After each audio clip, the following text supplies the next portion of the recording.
मधुबन के बाबा, मधुबन के बाबा मुरली वाले, आपका क्या कहना,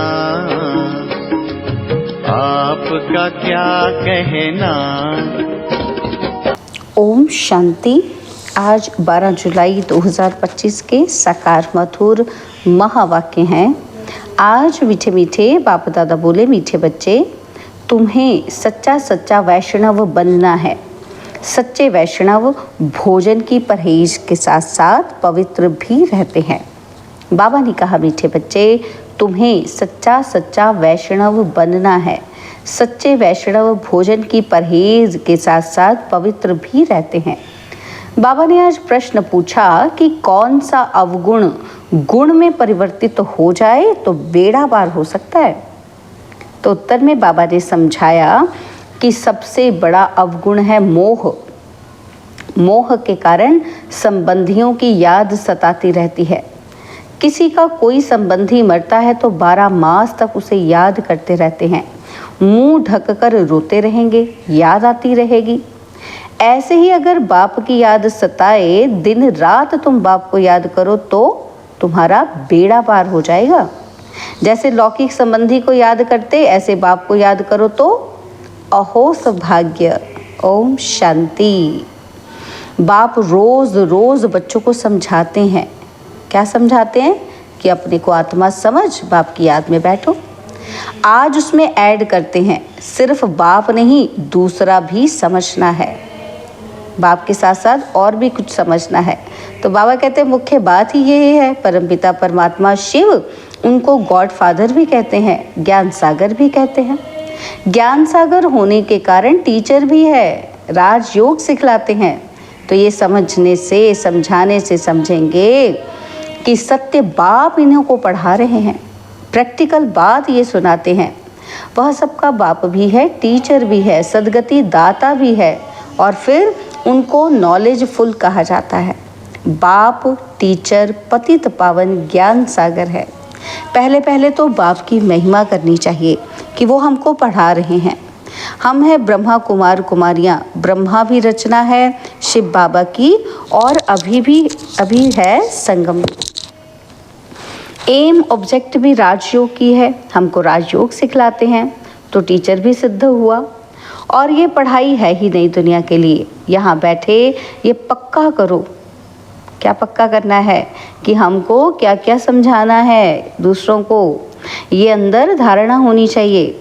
ये तो जानते हैं कि कोई को जास्ती धारणा होती है, कोई को कम। तो यहाँ भी जो ज्ञान में जास्ती तीखे जाते हैं, उनका नाम होता है, उनका पद भी ऊंचा होता है। परहेज भी बाबा बतलाते रहते हैं। तुम पूरे वैष्णव बनते हो। वैष्णव अर्थात जो वेजिटेरियन होते हैं, मांस मदिर आदि नहीं खाते हैं, परंतु विकार में जाते हैं। तो बाकी वैष्णव बना तो फिर क्या हुआ? वैष्णव कुल के कहलाते हैं, अर्थात प्याज आदि तमोगुणी चीज़ें नहीं खाते हैं। तुम बच्चे जानते हो कि तमोगुणी चीज़ें क्या क्या होती हैं। कोई अच्छे मनुष्य भी होते हैं जिसको रिलीजियस माइंडेड अथवा भक्त कहा जाता है। सन्यासियों को कहेंगे पवित्र आत्मा, और जो दान आदि करते हैं उनको कहेंगे पुण्य आत्मा। इससे भी सिद्ध होता है कि आत्मा ही दान पुण्य करती है, इसलिए पुण्य आत्मा, पवित्र आत्मा कहा जाता है। आत्मा कोई निर्लेप नहीं है। ऐसे अच्छे अच्छे अक्षर याद करने चाहिए। साधुओं की को भी महान आत्मा कहते हैं, महान परमात्मा नहीं कहा जाता। तो सर्वव्यापी कहना रॉन्ग है। सर्व आत्माएं हैं, जो भी हैं सब में आत्मा है। पढ़े लिखे जो हैं वो सिद्ध कर बतलाते हैं, झाड़ में भी आत्मा है। कहते हैं 84 लाख योनियाँ जो हैं उनमें भी आत्मा है। आत्मा न होती तो वृद्धि को कैसे पाती? मनुष्य की जो आत्मा है वह तो जड़ में जा नहीं सकती। शास्त्रों में ऐसी ऐसी बातें लिख दी हैं, इंद्रप्रस्थ से धक्का दिया तो पत्थर बन गया। अब बाप बैठ समझाते हैं। बाप बच्चों को कहते हैं, देह के संबंध तोड़ अपने को आत्मा समझो, माँ में कम याद करो। बस तुम्हारे 84 जन्म अब पूरे हुए। अब तमो प्रधान से सतो प्रधान बनना है। दुख धाम है अपवित्र धाम, शांति धाम और सुख धाम है पवित्र धाम। ये तो समझते हो ना। सुख धाम में रहने वाले देवताओं के आगे माथा टेकते हैं। सिद्ध होता है कि भारत में, नई दुनिया में पवित्र आत्माएं थीं, ऊंच पद वाले थे। अभी तो गाते हैं कि मुझ निर्गुणहारे में कोई गुण नहीं है, भी ऐसे ही कोई गुण ही नहीं है। मनुष्य में मोह भी बहुत होता है, मरे हुए की भी याद रहती है। बुद्धि में आता है कि ये मेरे बच्चे हैं, पति अथवा बच्चा मरे तो उनको याद ही करते रहते। स्त्री 12 मास तक तो अच्छी रीति याद करती है, मुंह ढक कर रोती रहती है। ऐसे मुंह ढक कर अगर तुम बाप को याद करो दिन रात तो बेड़ा ही पार हो जाए। बाप कहते हैं जैसे पति को तुम याद करती रहती हो, ऐसे मेरे को याद करो तो तुम्हारे विकर्म विनाश हो जाएं। बाबा युक्तियां बतलाते हैं कि ऐसे ऐसे करो। पोता मेल देखते हैं कि आज इतना खर्चा हुआ, इतना फ़ायदा हुआ, बैलेंस रोज़ निकालते हैं, कोई मास मास निकालते हैं। यहाँ तो ये बहुत ज़रूरी है। बाबा ने बार बार समझाया है। बाप कहते हैं तुम बच्चे सौभाग्यशाली, 1000 भाग्यशाली, करोड़ भाग्यशाली, पदम अरब खरब भाग्यशाली हो। वाह वाह वाह वाह, कितना हमें ऊंचा उठाया है ना बाबा ने। देखो बाबा ने क्या कहा, तुम 1000 करोड़ पदम अरब खरब भाग्यशाली हो। जो बच्चे अपने को सौभाग्यशाली समझते हैं वो ज़रूर अच्छी रीति बाप को याद करते रहेंगे, वही गुलाब के फूल बनेंगे। ये तो नटशल में समझाना होता है। बनना तो खुशबूदार फूल है, मुख्य है याद की बात। सन्यासियों ने योग अक्षर कह दिया है। लौकिक बाप ऐसे नहीं कहेंगे कि मुझे याद करो या पूछे कि मुझे याद करते हो। बाप बच्चे को, बच्चा बाप को याद करता ही है, ये तो लॉ है। यहाँ पूछना पड़ता है क्यों? क्योंकि बाबा को पता है कि माया भुला देती है। यहाँ आते हैं, समझते हैं हम बाप के पास जाते हैं तो बाप की याद रहनी चाहिए, इसलिए बाबा चित्र भी बनाते हैं तो वह भी साथ में हो। पहले पहले हमेशा बाप की महिमा शुरू करो। ये हमारा बाबा है, यूँ तो सबका बाप है, सर्व का सद्गति दाता, ज्ञान का सागर, नॉलेजफुल है। बाबा हमको सृष्टि चक्र के आदि मध्य अंत का ज्ञान देते हैं, जिससे हम त्रिकालदर्शी बन जाते हैं। त्रिकालदर्शी इस सृष्टि पर कोई मनुष्य हो ही नहीं सकता। बाप कहते हैं यह लक्ष्मी नारायण भी त्रिकालदर्शी नहीं है। यह त्रिकालदर्शी बनकर क्या करेंगे? तुम बनते हो और बनाते हो। देखो हमारी कितनी महिमा की है बाबा ने कि हम संगम पर क्या बनते हैं? त्रिकालदर्शी, जो लक्ष्मी नारायण भी नहीं है। बाबा कहते हैं इस संगम पर तुम बनते भी हो और बनाते भी हो। इन लक्ष्मी नारायण में ज्ञान होता तो परंपरा चलता, बीच में तो विनाश हो जाता है, इसलिए परंपरा तो चल न सके।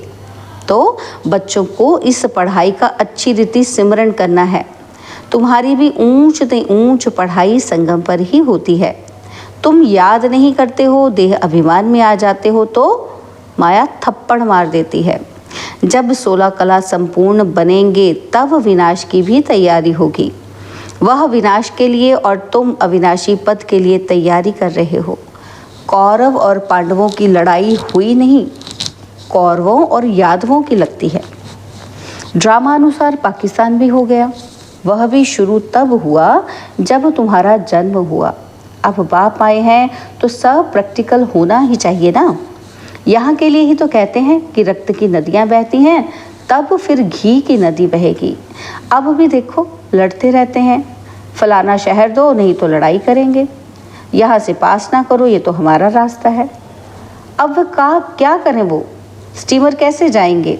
और फिर राय करते हैं, ज़रूर राय पूछते होंगे, मदद की उम्मीद मिली होगी, वह आपस में ही ख़त्म कर देंगे। यहाँ फिर सिविल वार की ड्रामा में नूंद है।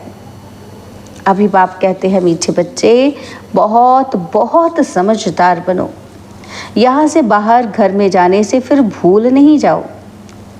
बाबा के घर से बाहर जाते हैं ना, फिर दुनिया में जाते कामकाज में भूल जाते हैं। तो बाबा ने क्या कहा? समझदार बनो। यहाँ से बाहर घर में जाने से, बाबा के घर से बाहर जाने से फिर उसको भूल नहीं जाओ। बाबा कहते हैं यहाँ तुम आते हो कमाई जमा करने, छोटे छोटे बच्चों को ले आते हो तो उनके बंधन में रहना पड़ता है। यहाँ तो ज्ञान सागर के कंठे पर आते हो। मधुबन की बात कर रहे हैं बाबा। तो बाबा कहते हैं जितनी कमाई करेंगे उतना अच्छा है, इसमें लग जाना चाहिए। तुम आते ही हो अविनाशी ज्ञान रत्नों की झोली भरने। गाते भी हैं ना, क्या गाते हैं? भोलानाथ भर दे झोली। भक्त तो शंकर के आगे जाकर कहते हैं झोली भर दो, और वह फिर शिव शंकर को एक ही समझ लेते हैं। शिव शंकर महादेव कह देते हैं तो महादेव बड़ा हो जाता है। ऐसी छोटी छोटी बातें बहुत समझने की है। तुम बच्चों को समझाया जाता है। अभी तुम ब्राह्मण हो, नॉलेज मिल रही है। पढ़ाई से मनुष्य सुधरते हैं, चाल चलन भी अच्छी होती है। अभी तुम पढ़ते हो तो सबसे जास्ती पढ़ते और पढ़ाते हैं, उनके मैनर्स भी अच्छे होते हैं। तुम कहेंगे कि सबसे अच्छे मम्मा बाबा के मैनर्स हैं। या फिर हो गई बड़ी मम्मा, जिसमें प्रवेश कर बच्चों को रचते हैं। माता पिता कंबाइंड हैं, कितनी गुप्त बातें हैं। जैसे तुम पढ़ते हो वैसे मम्मा भी पढ़ती थी, उनको एडॉप्ट किया। सियानी थी तो ड्रामा अनुसार सरस्वती नाम पड़ा। ब्रह्मपुत्रा बड़ी नदी है, मेला भी लगता है सागर और ब्रह्मपुत्रा का। यह बड़ी नदी ठहरी तो माँ भी ठहरी ना। तुम मीठे मीठे बच्चों को कितना ऊंच ले जाते हैं। बाप तुम बच्चों को ही देखते हैं, उनको तो किसी को याद करना ही नहीं है। इनकी आत्मा को तो बाप को याद करना है। बाप कहते हैं हम दोनों बच्चों को देखते हैं, मुझ आत्मा को तो साक्षी हो नहीं देखना है, परंतु बाप के संग में हम भी ऐसे देखता हूँ। बाप के साथ रहता तो हूँ ना, इसीलिए देखता हूँ। उनका बच्चा हूँ तो साथ में देखता हूँ। मैं विश्व का मालिक बन घूमता हूँ, जैसे कि मैं ये करता हूँ। मैं दृष्टि देता हूँ, देह सहित सब कुछ भूलना होता है। बाकी बच्चा और बाप जैसे एक हो जाते हैं तो बाप समझाते हैं खूब पुरुषार्थ करो। बरोबर मम्मा बाबा सबसे जास्ती सर्विस करते हैं। घर में भी माँ बाप बहुत सर्विस करते हैं ना, तो सर्विस करने वाले ज़रूर पद भी ऊंच पाएंगे, तो फिर फॉलो करना चाहिए। जैसे बाप अपकारियों पर भी उपकार करते हैं, ऐसे तुम भी फॉलो फादर करो। इसका भी अर्थ समझना है। बाप कहते हैं मुझे याद करो और किसी का भी नहीं सुनो। कोई कुछ बोले सुना अनसुना कर दो, तुम मुस्कुराते रहो तो वो आप ही ठंडा हो जाएगा। बाबा ने कहा था कोई क्रोध करे तो तुम उन पर फूल चढ़ाओ। बोलो तुम अपकार करते हो, हम उपकार करते हैं। बाप खुद कहते हैं सारी दुनिया के मनुष्य मेरे अपकारी हैं। मुझे सर्वव्यापी कहकर कितनी गाली देते हैं, मैं तो सबका उपकारी हूँ।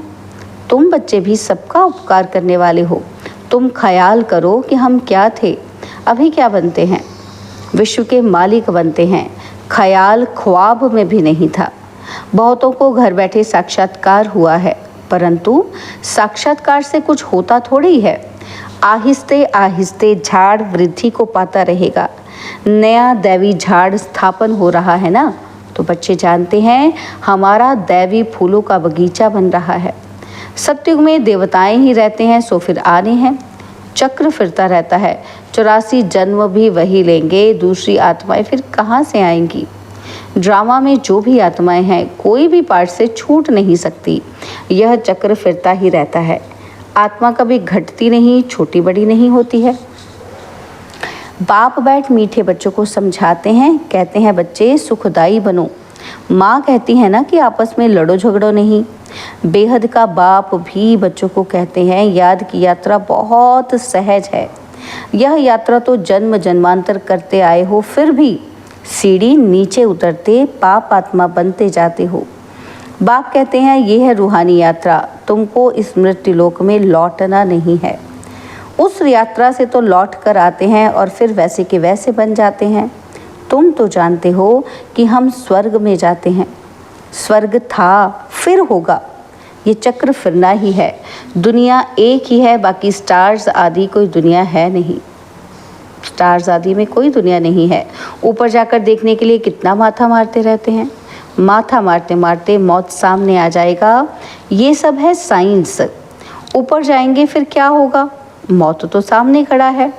एक तरफ ऊपर जाकर खोज करते हैं और दूसरी तरफ मनुष्य के लिए मौत के लिए बॉम्ब्स बना रहे हैं। मनुष्य की बुद्धि देखो फिर कैसी है।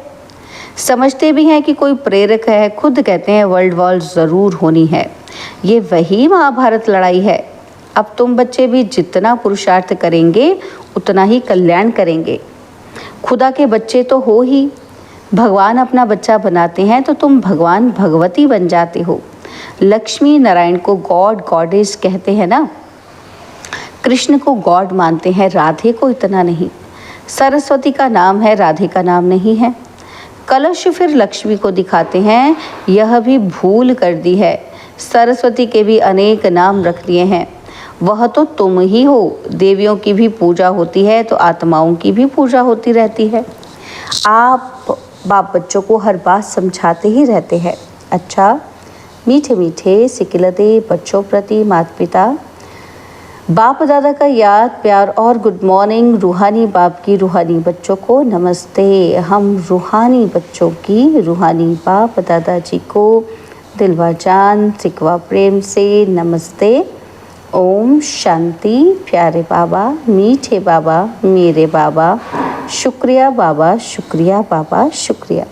धारणा के लिए मुख्य सार है, पहला पॉइंट है, जैसे बाप अपकारी पर भी उपकार करते हैं ऐसे फॉलो फादर करना है। कोई कुछ बोले तो सुना अनसुना कर देना है, मुस्कुराते रहना है, एक बाप से ही सुनना है। सेकंड पॉइंट है, सुखदाई बन सबको सुख देना है, आपस में लड़ना झगड़ना नहीं है। समझदार बन अपनी झोली अविनाशी ज्ञान रत्नों से भरपूर करनी है।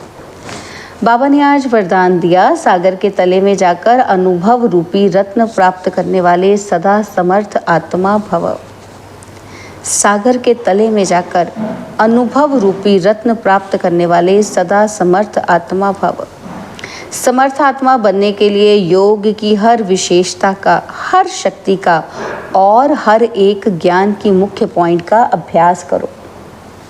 क्या कहा बाबा ने? समर्थ आत्मा बनना है तो क्या करना पड़ेगा?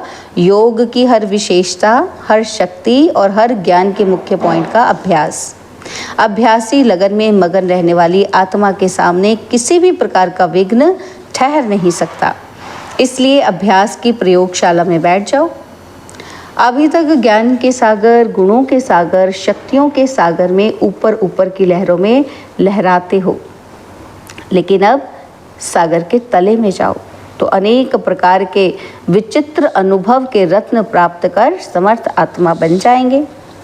स्लोगन है, अशुद्धि ही विकार रूपी भूतों का आवाहन करती है, इसलिए संकल्पों से भी शुद्ध बनो। अशुद्धि ही विकार रूपी भूतों का आवाहन करती है, इसलिए संकल्पों से भी शुद्ध बनो। बाबा के अव्यक्त इशारे, संकल्पों की शक्ति जमा कर श्रेष्ठ सेवा के निमित्त बनो। तो इसके लिए बाबा कहते हैं, जैसे ब्रह्मा बाप ने विशेष श्रेष्ठ संकल्प से बच्चों का आवाहन किया, अर्थात रचना रची। यह संकल्प की रचना भी कम नहीं है। श्रेष्ठ शक्तिशाली संकल्प ने प्रेर कर भिन्न भिन्न धर्मों के पर्दों से निकालकर समीप लाया है। बाबा के संकल्प इतने श्रेष्ठ थे कि अलग अलग धर्मों में गई हुई आत्माएं भी क्या हुई, बाबा के पास वापस आई। उनको समीप निकाला ना, पर्दे से निकालकर अलग अलग धर्मों के। तो बाबा कहते ऐसे आप बच्चे भी शक्तिशाली श्रेष्ठ संकल्पधारी बनो। अपने संकल्पों की शक्ति को ज़्यादा खर्च नहीं करो, व्यर्थ नहीं गवाओ, तो श्रेष्ठ संकल्प से प्राप्ति भी श्रेष्ठ होगी। अच्छा, ओम शांति।